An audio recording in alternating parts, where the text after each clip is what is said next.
ඔන්න අද අපි ඉතින් උදේම පිටත් වෙන්න යන්නේ ප්‍රංශයේ පැරිස් නගරය බලා. ඉතින් අපි අපේ ෆ්ලයිට් එක තිබ්බේ 7ට හන්ද පොඩ්ඩක් කලින්ම ඇවිල්ලා ඉවරලා එයාපෝට් එකට යන ගමන් මේ.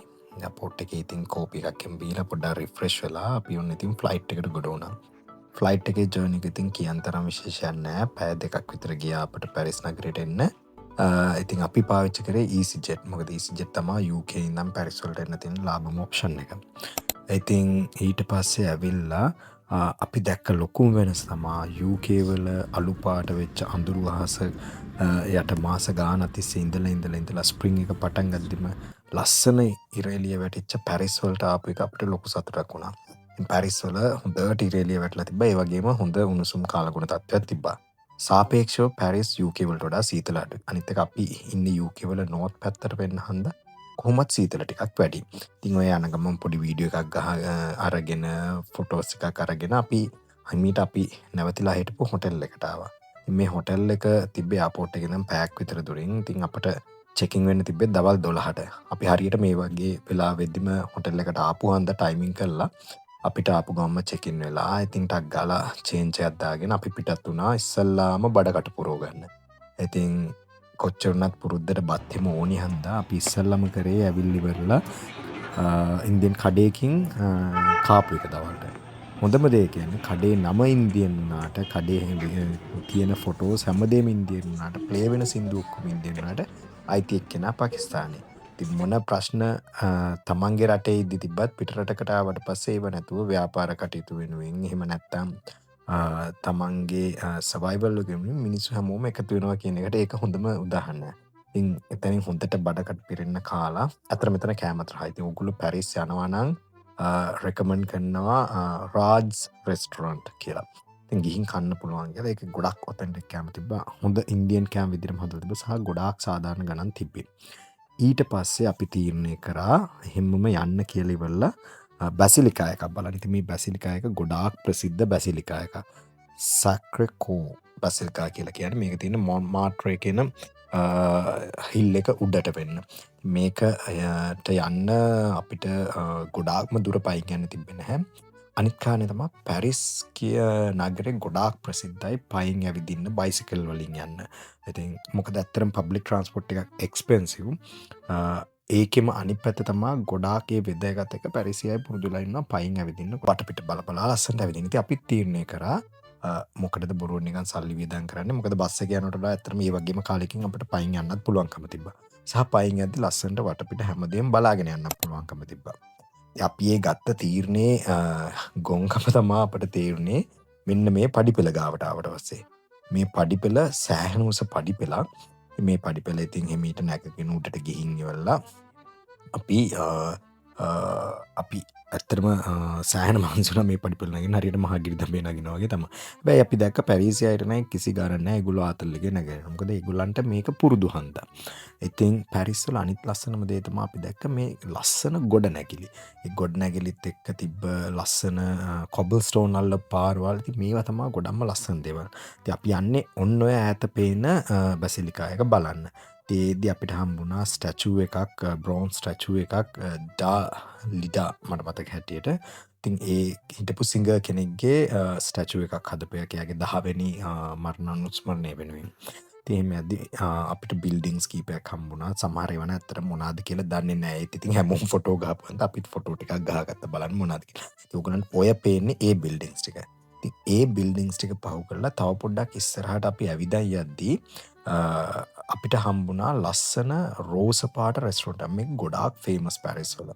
ඉතින් පැරිස් වල ආපහම ඔයගොල්ලෝ තේරුම් ගන්න ඕනි ප්‍රධානම දේ තමයි පැරිස් වල ගොඩාක් ලොකු ටූරිස්ට් ට්‍රැප්ස් තියෙනවා.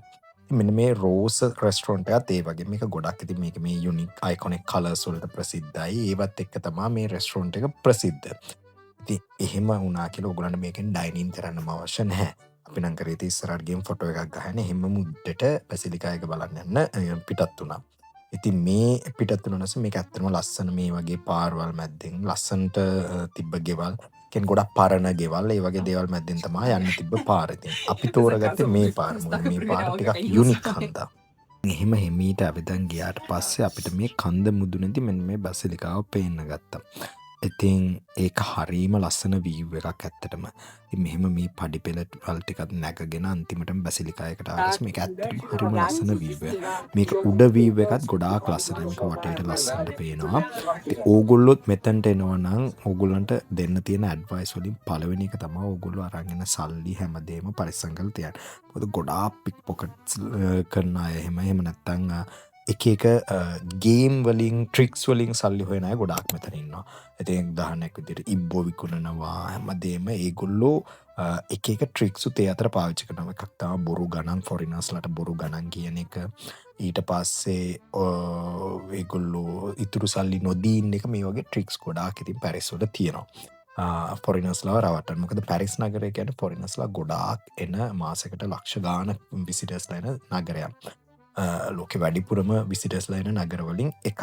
ඉතින් එහෙම වුණාට පස්සේ ඒකෙම ඉන්නවා ගොඩාක් ට්‍රික්ස්ටර්ස්ලාත් ඒක පාවිච්චි කරන. එහෙම නැත්නම් ඒ තියෙන බෙනිෆිට් එක අවභාවිත කරලා එන අයව රවට්ටලා සල්ලි කඩා වඩා ගන්නවා. අනිත් එක තමයි පැරිස් වල ටුවරිස්ට් ඩෙස්ටිනේෂන්ස් වල බඩු ගොඩාක් ගණන්.